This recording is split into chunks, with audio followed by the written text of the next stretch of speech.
Namaste, one and all, ladies and gentlemen, boys and girls, children of all ages. Welcome back, welcome back, welcome back to your favorite show with your favorite bro. Quick Takes is back one more time. Season 3, Episode 6B, Sunday Slate action. Let's get into it. If you guys have not, I did end up posting Thursday's Quick Takes late yesterday, so if you haven't gotten a chance to, please go do so. Go show some love. We were right on the Giants beating the Eagles at home. Easier said than done, but like I said on the video yesterday, if you guys have been rocking with us for a minute, you know what it is. We make the picks yesterday, and just like that, for today's slate, we made these picks last night. So to kick it off, first let's just look at the teams that are on bye. That is going to be the Texans and the Minnesota Vikings. So shout out to those teams. I hope they rest up. Maybe we see them down the line in the playoffs. But for the game that started out in London, that should be concluding if it has not concluded yet. Your boy has not checked the updates, just like the Thursday game. And it is the Denver Broncos. They are taking on the New York Jets, and more than likely the Broncos won. But for our pick, we are rocking with the Jets. Like I said, I have not watched this, similar to that of the Giants and Eagles game. But in this one, I think I am going to rock with the Jets. No Ben Powers, no Jonah Ellis for the Denver Broncos. Why do I bring that up? Two guys in the trenches. Um, why do I bring up the trenches? Because offensively, I have said this the past 5 weeks. Outside of Cortland Sutton, everybody else needs to step up. Guys have stepped up in some weeks, and in some weeks, going up against stiffer competition, they kind of have gone out at the wayside. Now they do have the momentum of beating the Philadelphia Eagles in Philadelphia. It was a close game, but they did beat them there, and they have the momentum from that. But is that really going to be able to carry you through the attrition of flying from Denver to Philadelphia, from Philadelphia out to London to the Tottenham Stadium? Stamford Bridge better, obviously, but yeah, all that traveling, like defense definitely does travel, but is your offense going to travel, especially in the offensive line? Um, the Jets, I think they have a phenomenal run game. With Brees Hall, Brett Allen, unfortunately got hurt earlier in the season, so they haven't been able to use a two running back system that they probably do want to utilize. But Justin Fields, I think he has three rushing touchdowns, four passing touchdowns, zero interceptions. Unfortunately, he does fumble. That's probably been their biggest Achilles heel. But yeah, in this one, I am rocking with the Jets. I think they should and could find a way. Even the Detroit Lions, not just their first year that they started out 0-10, the second year they started out 1-6, and they still kept on pushing it and pushing it and pushing it. Nowadays, people just don't have the patience to kind of, last through with their team anymore. So we'll see what happens, but Jets in that one. Keeping it moving, the only divisional matchup in this week's slate, it is the Cleveland Browns taking on the Steelers in Pittsburgh. And in this one, I feel like you have to go Pittsburgh Steelers. They just came off a bye. Also, if you want to compare starts, you have 175 that I just knew recently for Aaron Rodgers compared to the first start that Dylan Gabriel just had last week. The Brown defense has been phenomenal. They played phenomenal against the Vikings. Arguably should have probably won, but they didn't. Because of that, I got to go with the veteran experience. It's really as simple as that because there's TJ Watt on one side, there's Miles Garrett on the other side. More than likely, both are to get a sack. Then it gets down to stopping the run. Who's going to be able to stop the run outside as well? This game is very interesting. Why do I say that? Because Browns did just trade away Greg Newsom down to Jacksonville to go get Greg Newsom or to go get Tyson Campbell. Why do I bring that up? Tyson Campbell, a bigger corner. Why do I bring that up? DK Metcalf, a big wide receiver. Why do I bring that up? Because you play in the division. Why do I bring that up? T. Higgins in Cincinnati. Why do I bring that up? DeAndre Hopkins out in Baltimore. Why do I bring that up? Because first thing you want to do is build a team to win your division because more than likely, if you win your division, you're in the playoffs. It's really that simple. Like people complicate teams, complicate it a lot more. It's really that simple. Try to win your division. If you win your division, you're in the playoffs. If you're in the playoffs, you have a chance to go win it all. It's really that simple.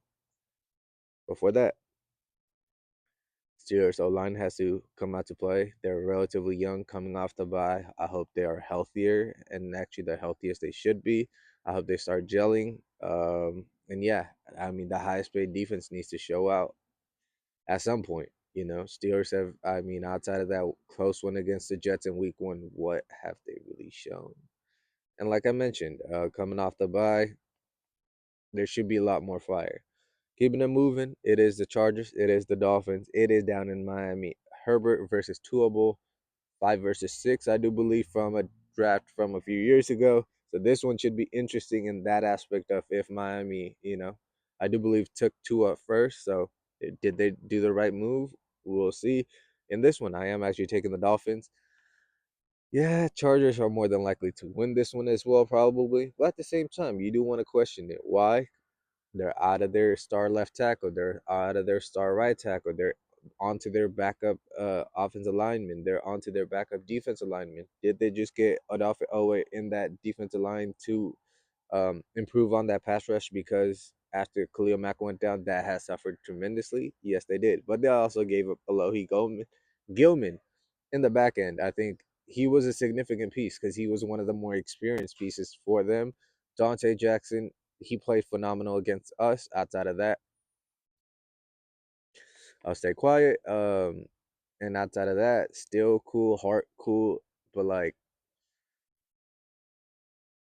Tony Jefferson, he kind of scares me as safety, but there's something in the back end that's still missing from experience aspect to everything else. So we'll see how that comes around. And last but not least, the 10 a.m. kickoff for a West Coast team, it always gets us. So we'll see what happens there. Miami, they just lost to Carolina, so there's not much faith. So it is what it is. But if they lose this, it's kind of, I feel like this is what's going to actually get the ball rolling of Mike McDaniels getting fired. And like I've said it over and over again, I think it doesn't happen at least until on the way back or after that game in Miami, Milan. I just went through all of them, but actually I meant in Madrid, in Santiago Bernabeu, which should have been the first place that the Raiders played. But I digress. Moving on, Patriots at the Saints, and in this one, rocking out with the patch Patriots. Saints gave up a phenomenal performance, but who did they do it to? Against the New York Giants, who ended up going to beat the Eagles just a few days later. So, any given Sunday. But in this one, I think the momentum that the Patriots have, they have had a low of like over really 4 or 5 years that they haven't really even been competitive. I hope, there's still a few years until Vrabel could get this ship rolling, at least until next year, because Boston Connor and all those massholes are going to be absolutely annoying to, deal with on the internet. Um, just everywhere. Shout out to the boy Steve. I don't know why he's a Patriots fan being on the West Coast, but shout out to the boy. I hope you're enjoying out there in Tennessee. I hope we will whoop their ass today. We're gonna get to that later. But yeah, in this one, I just have more faith in May. Rattler just got his first win. Is he gonna be able to stack it up with this one? If he does, then I might have more faith going forward. But there's already talks about Rashid Shaheed possibly being traded. Chris Olave possibly being traded. Cam Jordan, I have mentioned him a lot of times because I just want to see my OG, have a good time as he steps out of this game because he doesn't have much time left in the game anyway. I hope he enjoys and gets a Super Bowl ring, similar to that of DeMarcus Ware. And yeah, so in that aspect, got to rock out with the Patriots. Momentum and confidence, always a hell of a thing to kind of ride on. And we move in. Talk about momentum, talk about confidence, something that this team does not have at all. It is the Rams. It is the Ravens hosting them, and it is in Baltimore. In this one, I am rocking out with the Los Angeles Rams. Why do I mention that? Because what have the Ravens shown me this year? Absolutely nothing. Like literally nothing. Yeah, it's just nothing. It started out with the Bills loss, and they had just compounded and added and added. and I don't know what to say about it. Like, it's just appalling to see that a franchise who kind of kept it together for 30 years is kind of just like shattering in front of our eyes. Um, Puka Nakua, Devontae Adams. I don't think Marlon Humphrey's playing. I don't think Roquan Smith's playing. I don't think Kyle Hamilton might be playing. Cheeto's not playing. Yeah, like defensively, I mean, half of their defense is out. They traded away Odafe Owe. They can't stop the run. Lamar Jackson's not playing. I just can't pick the Ravens. Rams, I mean, they should probably win it by a decent margin, but definitely the Rams in this one. Cardinals at the Colts for the next one. And in this one, it's obviously going to be the Colts. They just whooped our butt 40-6. This one, I hope it's actually a bigger scoreline so, they don't keep showing lowlights of us as highlights for them over and over and over and over again. So it should be interesting to see how bad the Cardinals lose, but can it also be a Jacoby Brissett revenge game? Because let's not forget, he is one of those 10 starting quarterbacks since Andrew Luck that has, slotted in and started for the Colts. Does he come back, get his revenge? I don't know. Does, Gannon, has he seen the clips of PMS where he's talk about the shots, pew pew pew, explosives, and like has he used that as motivation to rally his squad even without Kyler in this one? Absolutely not. I After that loss last week to the Tennessee Titans, I can never ever ever pick the Cardinals again. Um, I had them as one of the sleeper teams, a team to keep an eye on, and they go on to go do that, and it's just repeated ways of losing. They find different ways to lose week in, week out. I really do like Jonathan Gannon as a head coach. I hope he still gets his opportunity, but yeah, something's got to go, and I feel like it's got to be Kyler. But that's a conversation for the off season. For now, yeah, it's hard for me to pick against the Colts, especially at home. The only kind of reservation I would have is unfortunately against us. Spencer Strader, had his leg blown up. So who is the kicker going forward? Is he going to be reliable? Is he going to be trusted? He's going to have to build equity with the team. So all of that will play a factor, but I feel like that will play a bigger factor more later on in the season. So we keep it moving. Seahawks at Jaguars in this one.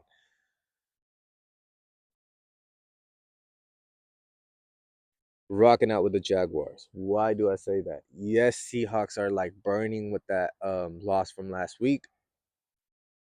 But in this one, Jaguars O line I think is superior to that of Seahawks O line.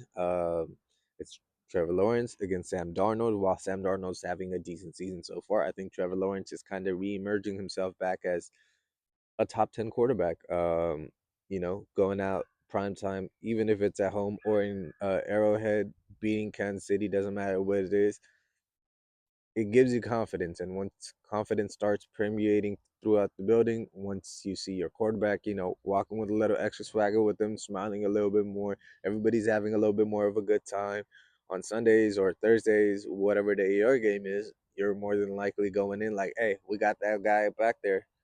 We're probably going to win. So, with that being said, um, again, like I mentioned, the West Coast team going back to the East Coast. That's a tough one at 10 a.m. kickoff. That's going to be very tough. Like I mentioned earlier with the Cleveland Browns, the trade, Greg Newsom, now newly minted cornerback for the Jacksonville Jaguars. He's playing out of his mind this season, playing for a new contract. So it should be interesting to see how he does in his new defense. And yeah, I think Liam Cohen, I think Trevor Lawrence, I think they have a good marriage for themselves. I actually adore Mike McDonald as a head coach up in Seattle. I think he has gone extremely, extremely, extremely underrated up in Pacific Northwest. Um, yeah, for a former Super Bowl champion team, the way that they get covered is actually laughable. Yeah, and we keep it moving. Travis Hunter factor that we didn't even mention so far, that's still there. And yeah, Titans at the Raiders. That's the next one up. Gotta rock out with the Raiders one last time, right? I don't know. At this point, you already see the black and white. That's how the season has gone. We started out 1-0 and have gone 0-4 since then. But Raider Nation, I have this PSA just like DC. Just believe. Just believe. Nowadays, patience is running very, very thin. Yes, it has not looked even remotely anything close to being something to support after week one. But if we don't support, how are they going to figure it out? Without us, they can't figure it out. Yes, I do mean that because fans play an important factor for the teams. Um, we can be either distractions or we can actually be of help. And let's be smart and be of help and stop just yelling out stupid ideas without having any like full proof plan, let's say. So let's stop talking about trading away Max Crosby. Jacoby, love you, dog, but unless that contract extension's happening, maybe there can be a move explored for you to go somewhere better, for us to find something, whether it's for the future or a wide receiver currently, whatever that may hold. But also, hear me out. We win this one, right? We go 2-4. Heading into next week, if we have the momentum and we play to our very best, even if it is in Kansas City, and somehow, some way we pull that off, and we go into by 3-4. You're telling me as a 7 seed we might not make it? I think we still can. So there is still a lot more hope. Is it, half glass half empty, half full type situation? Kinda. I mean, maybe, but it is what it is. Can this be a top five pick bowl? Possibly, but I think with Genty, with Cam Ward, we already have a offensive rookie of the year candidates off, I believe, if and unless Emeka Ibuka wins it. Um, yeah, I think outside of Jeffrey Simmons against the offensive line, Jacoby Myers against L'Jarius Sneed, who has been in the division before, so he knows some tendencies for us. But at the same time, this is a new Raiders offense, so hopefully we can, get him. Hopefully, Dante Thornton going back to going up against Titans, but a team from Tennessee. Hopefully, he has that little extra juice. He has not, had his moment, a breakout moment so far. So hopefully, he can go get that this week. Gino. I feel like it gets down to Gino and Chip and the offensive line. It's really that simple. Gino, hold on to the ball in the sense of don't pass it to the other team. Chip, please, what are we doing? Please call better. Let's do that. And yeah, I'm just, you know, trying to stay optimistic at this point. But we move on. Niners at the Bucks. Like I mentioned, Emeka Ibuka. I have mentioned him. I mean, I feel like every week, and he deserves to be. What a game against the Seahawks back home. And I feel like it continues against the NFC West this week. They are hosting the Niners in the West East Coast. Baker against Mac Jones. Who? Mac Jones. Who? Mac Jones. Um, but no Irving, no Godwin, no Evans, no Zion McCollum in the back end defensively, no Brock Purdy, no Ricky Pearshaw, and that's where it separates for me. And I rock out with the Bucks. Why do I say that? You don't have a wide receiver one. Who are the Bucks defense really zeroing on? You don't have Ayuk, you don't have Pearshaw, you don't have Kittle. Like CMC, if you can kind of slow him down, your offense could kind of be slowed down. And if your offense is slowed down, their offense can just do whatever they want. Unfortunately, like I mentioned, they don't have Bucky Irving this week, but Rashad White can still run almost 1,000 yards, so he's still there. Offensive line, unfortunately, lost Cody Mock, but has not really shown any regression. And I feel like they should get healthier over the course of the season. I mean, the nicks and bruises are going to be there, but in the terms of nagging injuries, I think Tristan Wirfs is kind of working back through some. So hopefully he gets better.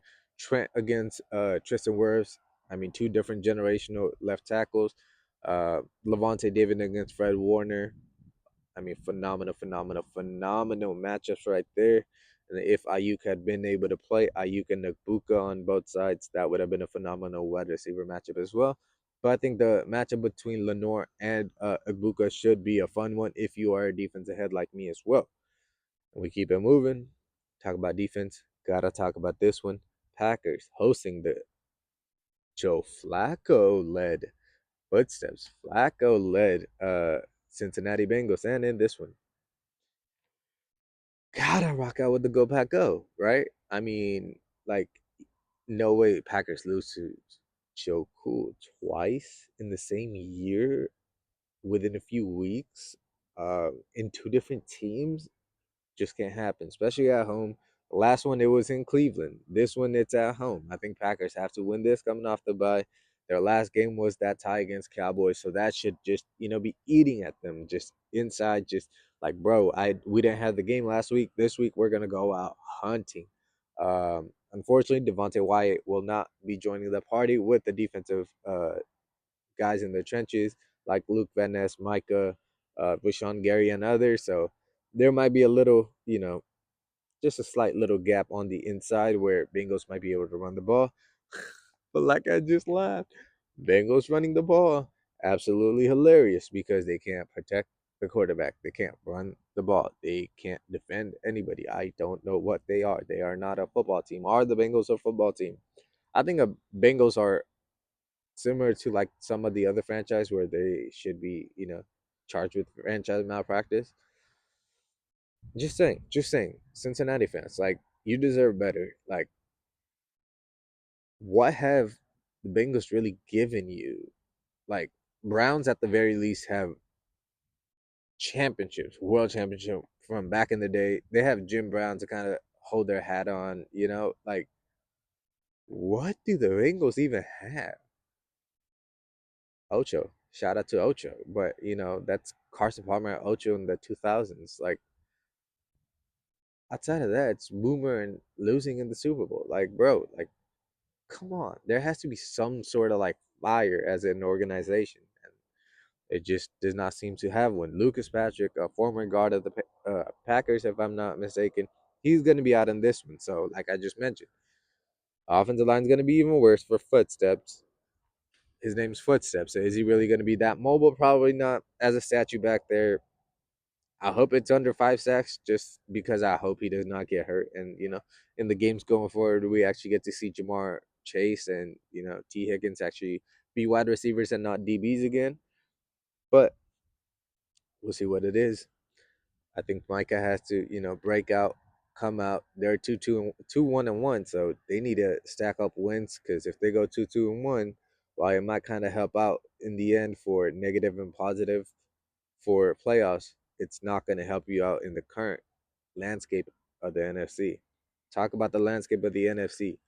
A lot can change because we end Sunday Night Football in Kansas City, and it is the Detroit Lions, led by MCDC, taking on Patrick Mahomes Chiefs. And in this one, you already know what we are rocking with. Yes, we are haters. We are going against the division today.